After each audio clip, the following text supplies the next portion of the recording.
I'm seeing a lot of lines, like colors, it's the technology lines, and they bounce. So this is going to be also having the Dell title in this, but this is more of an ecocentric compared to anthropocentric blog.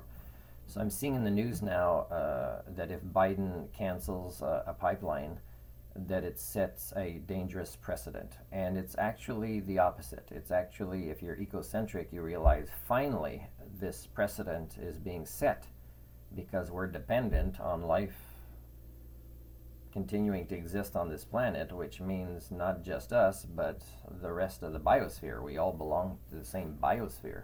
I don't think we're planning on moving a country to a different part of our planet or somewhere else anytime soon. So it would be very good if we did this. I'd like to maybe explain a few reasons why it would be very good if this happened. First of all is the province of Alberta is probably the most, let's say, redneck, which is a cultural pattern in the United States that has been dangerous to the entire planet and themselves, and including us. There's many disadvantages to being close to the United States of America, by the way, not just because they have a lot of enemies because of their redneckism, but also because redneckism is a cultural evolutionary dead end for a species with our brains that are meant to be lifelong learners. So Albertans who will fight, get angry, aggressive, want to hurt a politician, instead of just realizing, wow, the potential of this instead is what I should be focusing on and enjoy a new career. It'll actually be better for my body, my brain, my health, my happiness in relation, let's say, with my friends and family. But they fight, right? They fight the wanting to learn something or knowing something else. And Canada, like most countries, are screwing their own citizens with the oil industry. So that's one of the reasons we need to get out of it.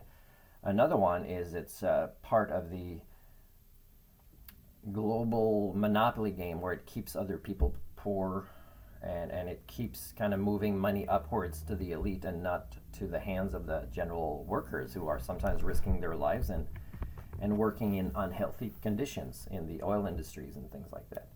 Plus, scientists are saying it's not the best quality or healthy type of energy, the tar sands, to get into.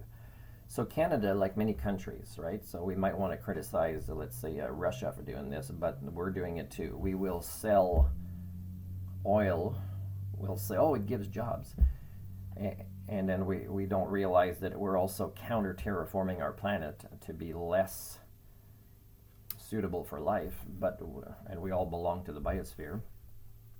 But we can't think long-term, right? Definitely not politicians. So when we're doing this, we are actually making a profit. We're buying cheaper oil somewhere else and taxing the hell out of our own citizens to do it. So if we get canceled and we keep our own oil and we lower the price half price, but we also say, hey, we are going to minimize big vehicles coming into our country. That doesn't mean you can't have 4x4 very small vehicles. I love the Fiat Panda, the Cross 4x4, Suzuki Jimny. These are vehicles I wish we had. They're incredibly small but very efficient vehicles to go camping off-road. One of the great pleasures to go into wilderness with a little trailer that can handle it. Some are actually being made in Alberta. These trailers that you can pull with a very small vehicle, they're less than 1,000 pounds. But we're not thinking about this, right? We're still thinking bigger is better type redneckism. So please set the precedent. I did a blog about this a while ago, years ago, when I was in South Korea. And it's actually reading a book of somebody else, some other people. And it says Canada should get out of the oil industry. Politicians should hire socio-cyberneticists, such as myself. My goal would not be to entirely be helping the economy. It'd be helping cultures evolve and the scientific paradigms evolve. But it said that countries that we thought and that expressed interest and also thought they were going to soon buy our oil have no choice, because they are also receiving pressures from their own alliances to become more green. So that's the big challenge right now, is to switch to green as quickly as possible Never minding that you'll make enemies that work in these industries. That's okay, and you can explain in your speeches online that we know we are going to become very unpopular, but let's get back to the real world, the ecocentric worldviews that we all belong to this planet, and we all live in the biosphere. So please do this. Please set the precedent that you will break contracts related to, getting out of the oil industry and into greener types of energy. And please explain that you're not doing it because it benefits a person here and there. You're doing it because you should have done it a long time ago, and you're starting to care a little bit more for your kids' generation.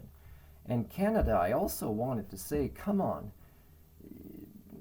Every country's had a mirror lift up so they can see who they really are a little bit more, because nobody seems to be watching my blogs to see about that stuff anyway. So now it's naturally occurring with the virus. But Canada, what will happen if the big West Coast earthquake is coming pretty soon, or if this coming year, where I've already documented trying to be a volunteer firefighter in the north of Ontario, and the redneck communities there are actually kind of barred my entrance because I wasn't as redneck as them, and it made them feel uncomfortable, is my best guess. So what happens if something like this happens, which is very likely? Then wouldn't it be great if already the pipeline deal was cut, and also that resulted in you continuing the jobs of oil,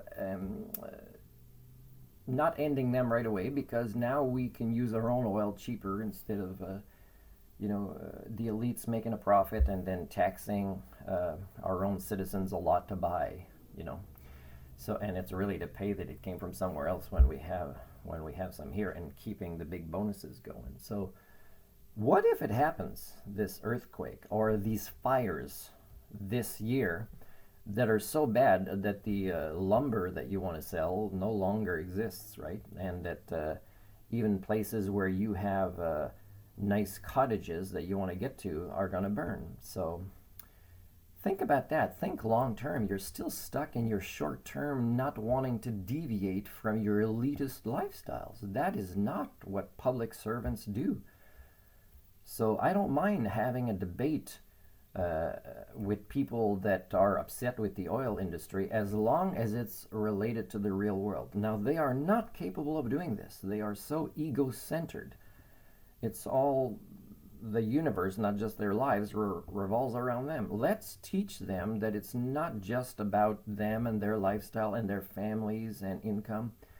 If they lose one of their big trucks, but their neighbors that they're friends with every day has a big truck, and they end up having a small car, that's good for both, because now they both can share the big truck.